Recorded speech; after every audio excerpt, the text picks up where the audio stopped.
O purgatório não é invenção de homem, é dogma de fé. E desde os primeiros séculos, os cristãos já acreditavam nele. Antes mesmo das divisões entre igrejas, antes da avalanche de crenças diferentes, o purgatório já estava presente na tradição, nas escrituras e nas experiências místicas de santos e fiéis piedosos.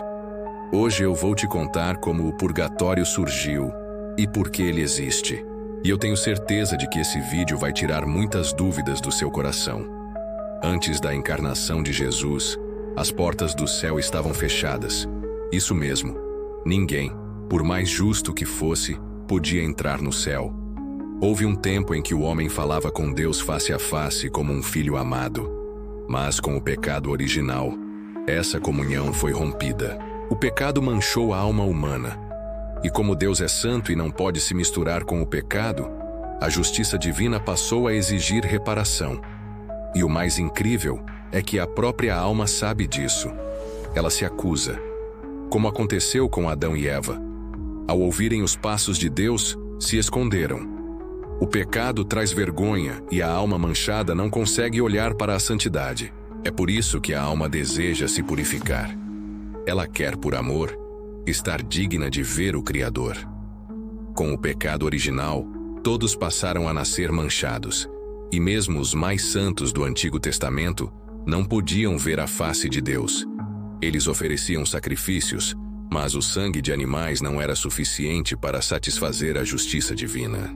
Enquanto Jesus não morresse na cruz, as portas do céu permaneceriam fechadas. Então, o que acontecia com as almas boas antes disso? Elas iam para a mansão dos mortos, um lugar de espera. Lá, as almas justas ficavam separadas das almas dos condenados. Lázaro e o homem rico, lembra? Um aguardava em paz, o outro em tormento. Jesus contou isso para mostrar que já existia uma separação. Quando ele morre na cruz, começa a missão de resgatar essas almas.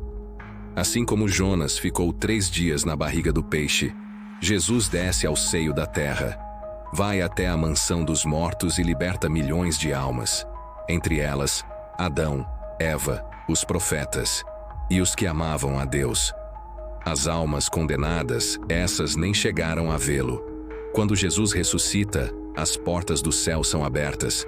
O sacrifício foi suficiente. Agora, para entrar no céu, não é mais necessário o sangue de cordeiros.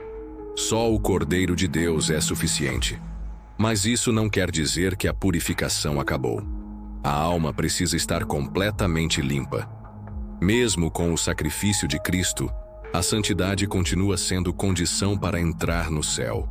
E essa santidade se dá por meio da comunhão com Jesus, da luta contra o mundo, a carne e o demônio. Quer um exemplo? O catecismo ensina que todo pecado tem uma culpa e uma pena. Findá CIC 472. Jesus perdoa a culpa, mas a pena precisa ser reparada. E é aí que entra o purgatório.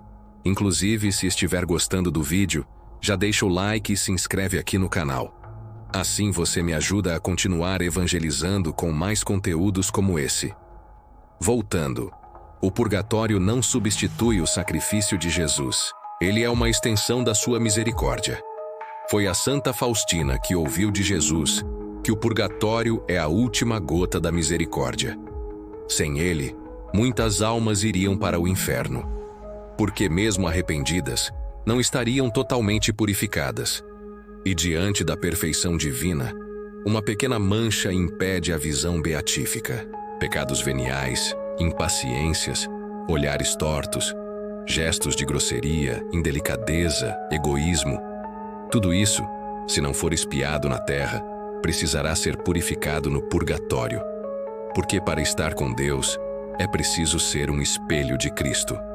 O céu é comunhão, e não dá para imaginar uma alma egoísta convivendo com os santos. São João conta no Apocalipse que os santos estavam com vestes brancas, ou seja, purificados. Lavaram suas vestes no sangue do Cordeiro, e essa purificação acontece na terra, ou no purgatório. E tem mais. O purgatório também é justiça para quem não conheceu Cristo na vida, mas amou o bem, foi caridoso, bondoso, não se entregou ao mal. Essas almas que não tiveram culpa por não conhecerem a fé, mas viveram com retidão, têm ali uma última oportunidade de se purificar para ver a Deus. Se a alma, ao morrer, está em comunhão com Deus, mas ainda imperfeita, ela mesma sabe disso e aceita por amor a espera. E sofre sim. Sofre por não ver a Deus imediatamente, mas sabe que um dia verá. Por isso meu purgatório é uma graça. E mais, é um apelo de Deus para a santidade desde já. A alma que ama o Senhor deve lutar para evitar o purgatório. Deve buscar se purificar nesta vida. Com os sacramentos, a confissão, a Eucaristia, a caridade, o perdão. Deus é misericórdia, mas também é justiça. Por isso, o Pai não poupou o Filho, porque só um sacrifício tão grande poderia reparar uma culpa tão grande. O sangue de Cristo abriu o céu, mas você precisa entrar por essa porta. E muitas vezes, entrar significa carregar a cruz, aceitar os sofrimentos, unir-se a Cristo na dor. Se você quer ajudar nosso trabalho, ajudar mais pessoas a conhecerem essa verdade, os links estão fixados aqui embaixo. E nunca se esqueça, o purgatório não é o fim. Ele é o último passo antes do céu, um lugar de esperança, de misericórdia, mas também de dor. Cuidado ao cometer esse pecado mortal, morrer em estado de pecado sem arrependimento. Esse sim, fecha as portas para sempre. Busque a confissão. Ame a Deus sobre todas as coisas. Lute pela santidade, porque o céu é o nosso verdadeiro destino.